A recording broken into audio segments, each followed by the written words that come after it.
wakhtiyar, dan berpendapat, memilih pendapat. Ai indan Nawawi wa jama'ati wujubul wudu'i man akala lahmal juzur min akli lahmil juzur. Jadi orang-orang yang akli makan lilahmi kepada daging, al jujur itu onta.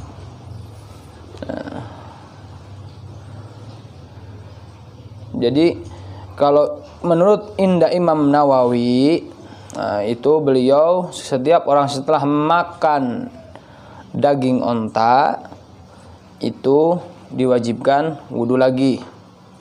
Tapi sudah dimansuh lagi mahmulah kaum itu kan kaul qadim. Jadi kaul qadim itu kaul dahulu. Jadi gini loh, ada asbabul wurud. Jadi ketika itu saya dapat satu kisah dari guru saya.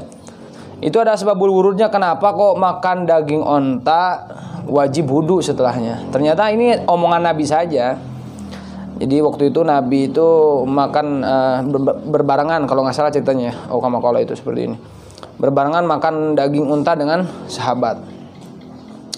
Setelah itu sahabat kan ada yang kentut, ya. Kentut, kemudian bau kentutnya tersebut. Nabi kan nggak pernah nyakitin orang, itu nggak pernah. Kalau ditembak ini kan pasti malu, kamu kentut ya. Nabi pasti tahu, tapi Nabi nggak kayak gitu. Akhirnya Nabi mengeluarkan hadis tuh dari omongan beliau. Siapa orang yang sudah makan daging onta harap wudu lagi. Nah, asbabul wurudnya itu seperti itu sebenarnya, cerita demi ceritanya. Asalnya sih nggak wajib, sunnah. Seperti kita makan daging yang dibakar. Makan daging yang dibakar kan kita disunahkan wudu. Begitu juga kaul qadim itu mengatakan bahwa orang yang memakan daging onta itu diwajibkan wudu lagi. Tapi kalau kaul jadid itu sunnah wudu lagi gitu loh. Habis makan itu seperti orang memakan daging-daging yang dibakarkan itu disunahkan wudu lagi. Beres pembahasannya itu. Wa ma'a yakinin, dan ketika seseorang yakin hadasin au tuhrin, dia berhadas atau suci, idza apabila toro muncul syakkun, keraguan-raguan. Nah, kalau kata muallim Qushairi, Abu Salim Qushairi, beliau mengatakan kalau seandainya ada orang ragu-ragu dalam hal apapun, itu 70% pasti gagal itu. 30% ya untungnya paling 30%. Itu kata beliau seperti itu. Kalau nasihatin ke saya begitu tuh. Kalau orang melakukan satu perkara kemudian ada ragu-ragunya, itu waktu itu beliau suruh coba. Akhirnya saya coba waktu itu. Omongan beliau itu. Saya ke Empang ragu. Bener. Di perjalanan sekitar dari sini ke Pasir Muncang lagi udah dekat. Hujan nggak berhenti-berhenti. Sampai akhirnya saya balik lagi. Itu masalah keraguan-raguan di jalan. Jadi kalau sudah ada apa-apa tentang keraguan-raguan, lebih baik jangan. Karena kalau sholat juga terus menerus dalam keraguan-raguan, ya, bisa batal. Jadi hati-hati masalah keraguan-raguan ini. Penting poinnya seperti itu. 70%-nya itu pasti gagal gitu. 30% lah beruntungnya itu. Orang yang ragu dalam hal apapun itu, mau usaha, mau apa. Ada orang mau melakukan kebaikan ragu. Perlu dipertanyakan dulu nih hatinya. Pasti ada sebab-sebab tertentu itu. Kenapa ini yang bikin saya ragu? Soalnya nggak ada itu kebaikan yang harus diragukan, itu nggak ada. Berarti ada apa di hati kita itu loh, penyebabnya ragu itu. Ada kejadian apa? Allah memberikan kejadian apa? Pasti ada hikmahnya. Intinya pokoknya keraguan-raguan itu 70% gagal, 30% beruntung. Cai permandin ya. Idza tarasakun, apabila idza tarasakun bididdihi. Did itu kebalikan. Amila maka amalkan. Jadi kalau seorang ragu ini suci atau enggak, ketika ragunya itu dia apa tuh yang muncul? Di dalam sucinya atau tidak? Kalau dia ragu suci, berarti dia hadas. Kalau dia ragu dalam hadas, berarti dia suci. Kayak model sholat, apa? Kalau keraguan-raguan kita 3, opat apa tilu? Nyokotan mana? Nah, yang tiga lah, maksudnya 4 enak banget. Nah, jadi kebalikannya. Nah, makanya di sini ada tafsirnya. Idza tara syakkun bididdihi ay bididdi yakinihi bi an tayaqqanal hadas wa syakku fi tahar. Ada seorang yakin dengan hadasnya. Yakin dengan dia bahwa dia hadas, tapi ragu dalam sucinya. Ini saya hatinya tuh yakin. Suka nanya kan kadang-kadang orang tuh, "Col, ram wudu teh nya, Col." Padahal si Col tuh udah tahu di hatinya, yakinnya saya nggak punya wudu, entah malas entah apa gitu loh. Nah, ini yang diyakinkan ini pertama, ini ketika timbul yakinnya itu hadas, tapi dia ada ragu dalam kesuciannya. Maka yang diambil adalah yang yang ragunya itu hadasnya tadi. Au tayakunu tuhur wasakka fil hadas. Nah, kalau ada orang yakin dalam kesucian tapi ragu dalam hadas, maka ambil yang suci. Jadi kalau ragu-ragu di dalam kalau dia yakin dalam hadas kemudian ragu-ragu dalam kesuciannya, maka dia ambil dalam, berarti saya hadas nih. Jadi contoh gini biar nggak puyeng. Ahmad mau sholat sekitar jam 12 azan. Ngobrol saking lamanya habis wudu, Ahmad lupa. Tapi dia punya keyakinan, nih saya kayaknya masih punya wudu. Yakinnya nih, yakinnya dia masih punya, berarti kan suci nih yakinnya. Hadasnya itu, batalnya dia itu ragu-ragu. Maka yang diambil adalah yang suci. Karena keyakinan yang pertama adalah yang dihitung Ahmad tuh. Paham gak, Col? Paham gak, Rek? Naon? Tapi yakin wudu teh kan batal, ragu-ragu. Ragunya itu dalam hadasnya. Tapi kalau kalau yakinnya dalam hadas, ragu-ragunya dalam suci, berarti ngambil yang mana? Hadas. Jadi kebalikannya gitu loh. Paham ya? Sekali lagi nih ya, terangin biar nggak pusing. Si Atim tiba-tiba mau sholat, ragu muncul. Saya yakin ini saya masih punya hadas, tapi malas wudu, ragu, suci apa hadas, suci apa hadas. Padahal yang muncul di hatinya yakin pertama itu adalah hadas, maka itu yang diikuti, dia hadasnya. Terus kumaha yakinu amil yakinahu wasabikun idza juhila. Dan yang terdahulu idza juhila, yang telah tertinggal gitu loh. Aya deui ceritana kos kieu, wasabikun idza juhila. Sabikun ini yang tertinggal. Ini saya tuh suci apa enggak? Kalau tadi kan yakin dalam ada yakinnya ya. Kalau ini enggak. Ini saya suci atau enggak? Jadi enggak tahu dia antara dia suci atau tidak. Udah enggak tahu pokoknya dia. Ini pembahasan ragu aja ini. Khudh didama qablal yakin. Maka ambillah sebelum dia mempunyai keyakinan. Karena ente tuh yakinnya apa nih sebelum ente? Contoh ente sebelum darurat tuh memang keyakinan ente belum wudu, ya wis ente ambil. Berarti ente memang enggak punya wudu, enggak perlu diragukan lagi. Haitsu lam yu'lam, sekiranya kamu tidak diketahui bisai dengan sesuatu, fal wudu'u multazam. Maka wudu lagi itu hukumnya intinya tong pusing, mun datang keraguan-raguan, ikuti Habibul Haddad. Jadi setiap beliau mau sholat itu beliau tajdidul wudu, memperbaharui lagi wudunya. Toh wudunya nggak repot kok, terkecuali memang kita lagi syiddatul bard. Kalau kita wudu jadi sakit, beda lagi itu. Tapi kan isbagul wudu satrul iman. Jadi ketika kita wudu dalam keadaan benar-benar dingin itu kan termasuk fawaidnya lebih banyak gitu loh. Ya.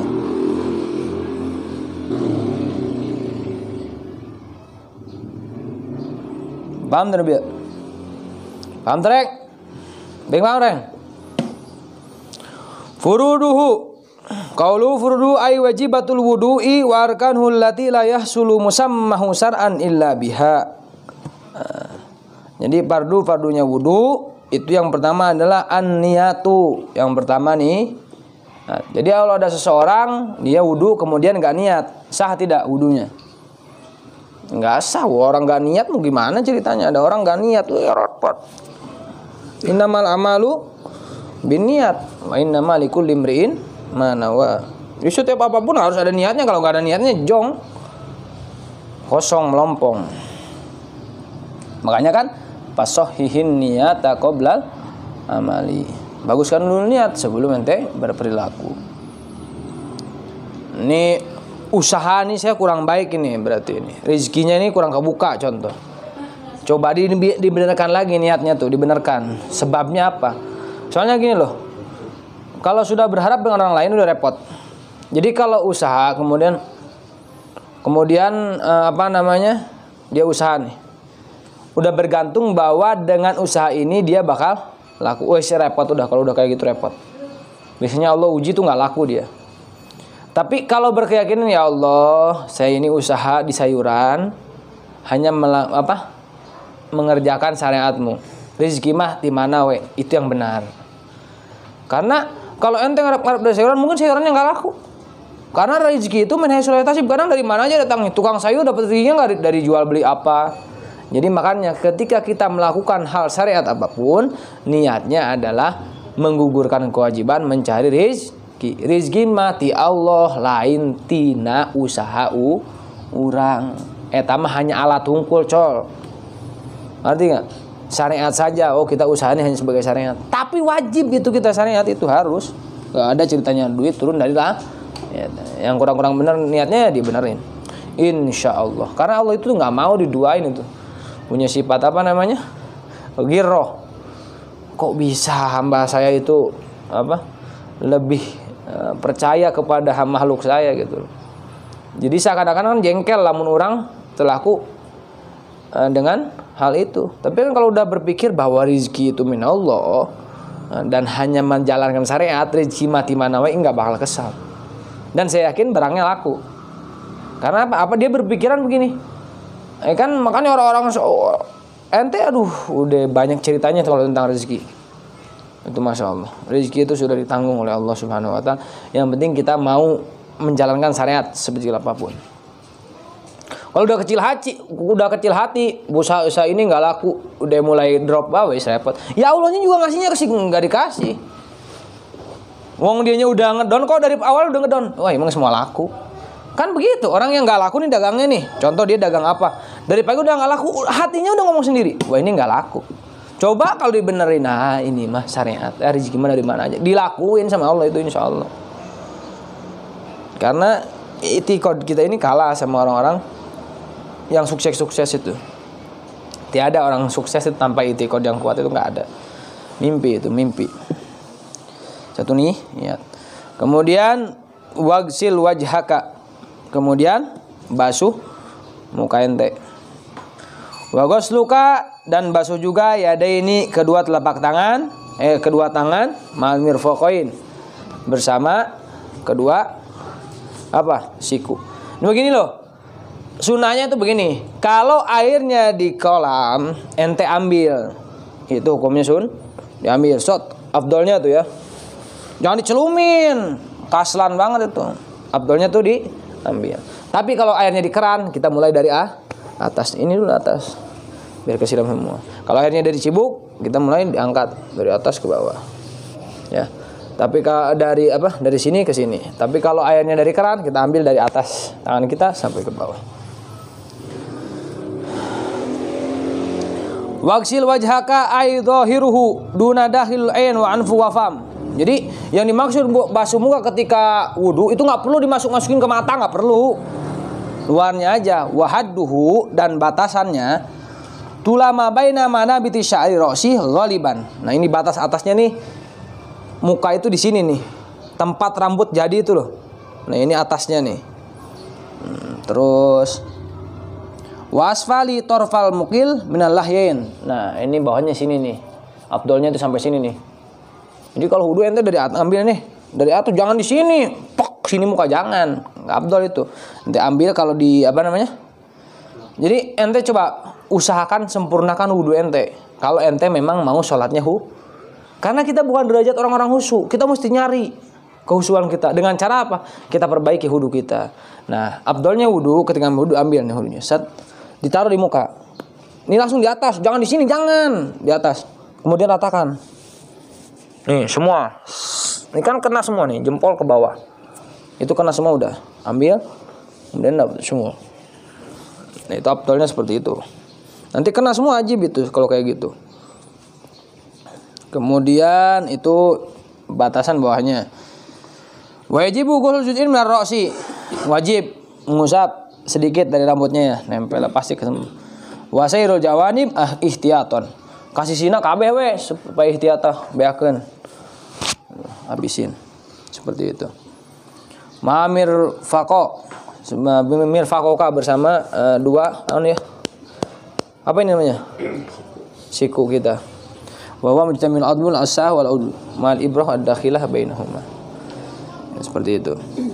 Kemudian apalagi? Satu tadi niat, dua basuh muka, tiga berwudun ya, membasuh dua tangan dan sikunya. Kemudian wamas ubah dirosi dan mengusap sebagian rambut. Berarti kalau diusap satu pun nggak masalah. Tapi kalau saya dulu diajarin oleh Habiban Ahmad itu ajibnya seperti itu, tempelin air cuman gini.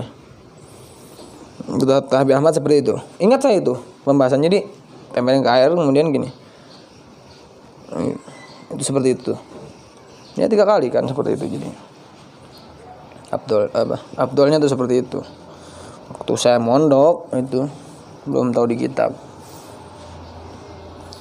Summa gsil wa kemudian basuh dan teh nonnya sebarkeun gitu tuh. Rijlaika maka baika.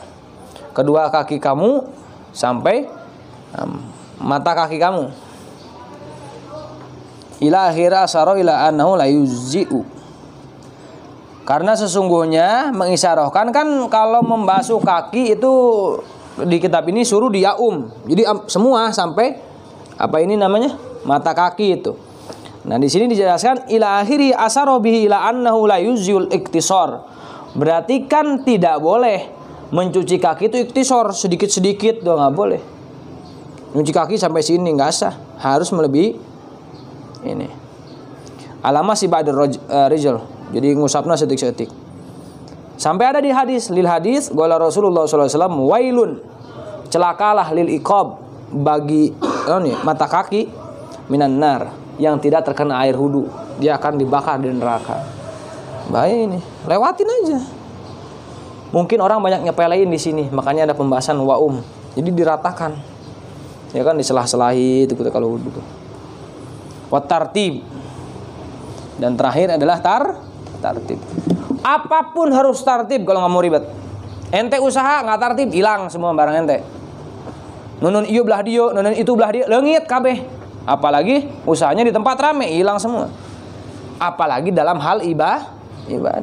Kalau nggak tartib nggak diterima. Jangan kira bab akhirat, bab dunia aja kalau nggak tartib dalam hal apapun, tartib jamnya, tartib tempatnya, tartib penaruhannya barang tersebut, itu aman ente. Kalau nggak tartib ya nggak bakal benar. Mau bab hal dunia, syariat ataupun akhirat. Kalau nggak tartib nggak bakal benar. Ya, paham? Tsumma lahu surutun khamsatun. Kemudian bagi wudu itu ada sartoni surutun, jama daripada sartun. Ada syarat-syarat 5. Jadi syaratnya wudu itu ada 5. Kalau tadi kan fardunya wudu 1 niat, 2 membasuh muka, 3 membasuh tangan dan sampai sikunya, 4 mengusap rambut, ya kan? 5 membasuh kaki. Karena telinga ini sunnah. Karena kalau kita ini juga udah kena telinga itu. Hukmuhu. Nah, sekarang syaratnya. Syarat yang pertama tuhuruma. Tuhuruma itu airnya suci. Tuhuruma. Airnya harus suci, mensucikan. Ai ma'ut tuhur.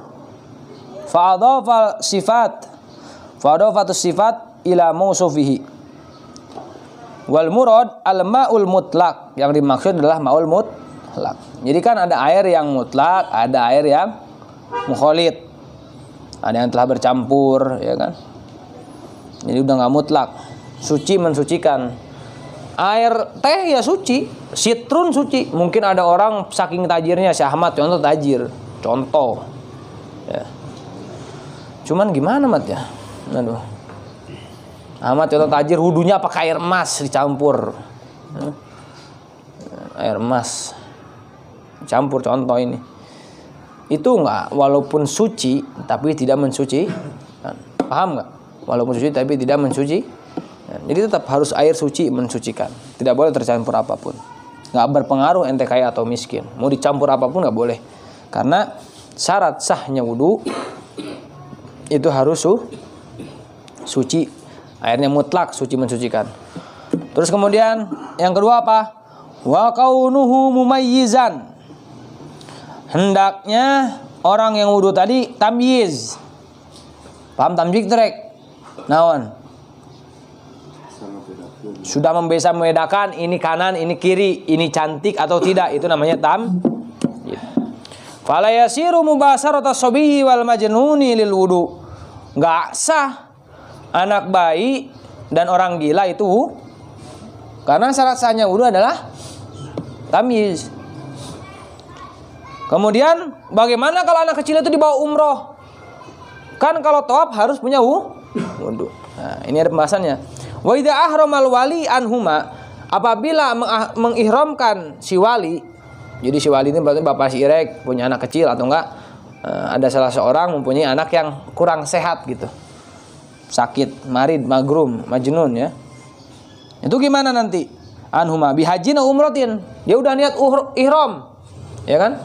Mau menghajikan dan mengumrohkan si anak ini. Sedangkan kan syarat sahnya wudu itu harus tamyiz, ya. Tidak boleh gila, tidak boleh anak kecil.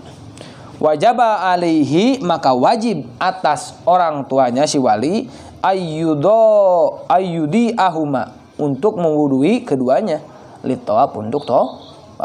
Jadi ketika ada orang rada sakit saeutik, rada kurang waras, atau enggak ada bayi atau anak kecil balita umur 4 atau 3 tahun kan yang belum tamyiz, diajak ihram ke sana, kan kalau tawaf harus punya wudu, ya udah diwuduin sama orang tuanya. Wayan wi anhuma lil wudu, dan niatkan menghudui. Kenapa? Li'anna tawaf la yasihu illa bil wudu, karena sungguhnya tawaf tidak akan sah terkecuali dengan wudu. Wa musliman, dan hendaknya syarat yang keberapa ini? Ketiga ya. Harus muslim. Fala yasihu min kafirin di fasadi niatihi, dari orang kafir yang niatnya buruk, enggak ada. Enggak sah orang kafir. Kemudian wadamul mani'i, dan tidak adanya hal yang mencegah min wusulil ma'i, daripada sampainya air ilal basaroti, kepada kulit al magsuli, yang dibasuh. Wa adamul mani'i, dan tidak adanya pencegah min wusuli, dari sampainya ma'in air ila basaroti, kepada kulit al magsuli, yang dibasuh. Ila akhir falayasil wudu ma wujudi mani. Ma'al wudu falayasihul wudu'i ma'a wujudi mani'in. Maka tidak sah wudu ketika anggota wudunya ada yang mencegah air masuk. Min usuli ma'ilal basaro, kepada kulitnya al magsul. Kal kitron. Kitron itu aspal, itu bahan hitamnya dari apa, Mat? Hideungna aspal naon eta ngaranna? Minyak kayak tuh din hitam tuh din, yang hitam din buat nyiramnya tuh loh. Itu kalau nempel di kulit kemudian ente wudu, itu kan nggak masuk. Pokoknya ente kalau nafsirin masalah-masalah hal-hal yang menghalangi wudu, dicek aja sendiri. Ini masuk nggak nih ke kulit gitu. Jadi biar ente nggak perlu nanya-nanya lagi ke ustadz lain, nggak perlu. Pokoknya patokannya yang menghalangi anggota wudu, air masuk ke anggota wudu, berarti itu harus dihilangkan. Terkecuali menghilangkannya itu susah, seperti tato permanen harus disetrika dulu, nggak perlu. Ada cat susah mau digosok-gosok sampai berdarah, nggak hilang, nggak perlu, udah batal, karena udah membahayakan itu, seperti itu. Ya, intinya kita itu patokannya kalau masih bisa masuk air. Contoh nih, ini pulpen masuk air, nggak masuk ya, habis nggak apa-apa, nggak perlu ribet-ribet. Ya, seperti itu. Wasam'in, atau enggak tetesan lilin. Lilin kan karena suka netes tuh ke tangan. Lempar blue, itu pasti nggak masuk tuh kalau lempar blue, karena susah itu ngalangin. Kemudian wasihin tahtal azfar, atau enggak kotoran-kotoran yang ada di bawah kuku tuh, dihilangin dulu. Waduh nil jamid lamai, ada minyak, nggak tahu minyak apa yang minyaknya itu bahannya tuh jamid, apa jamid itu? Keras gitu loh. Beku, udah beku, nempel di tangan. Ya lem lah gitu bahasanya paling. Paham? Jadi itu syarat yang keberapa itu? Hah?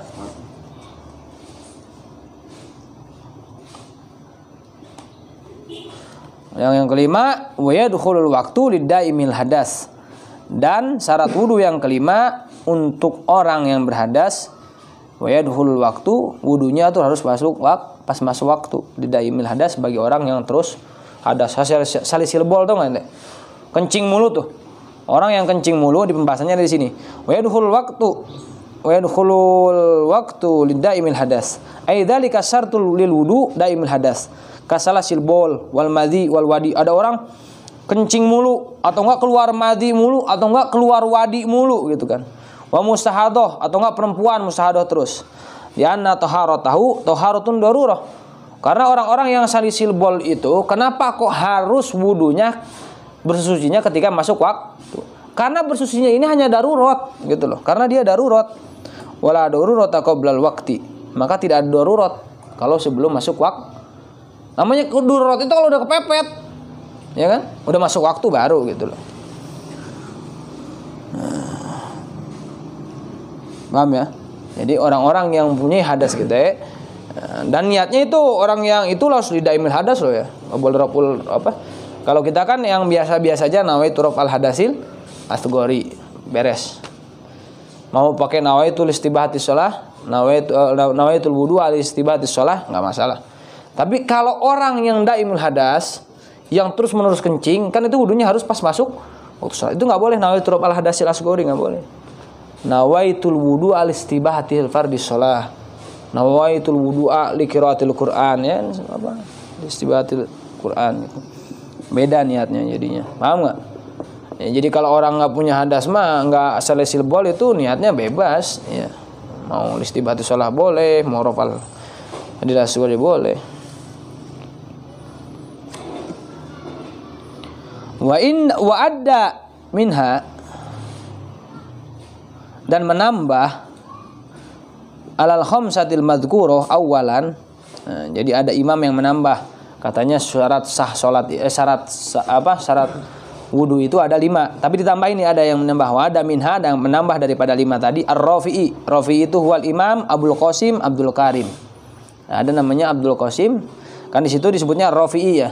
Ar-Rafi'i itu namanya di tafsirnya itu Al-Imam Abdul Qasim Abdul Karim. Abdul Qasim Abdul Karim. Abdul Qasim Abdul Karim namanya tuh. Raf al-khobas, syarat wudu harus mengangkat dulu najis.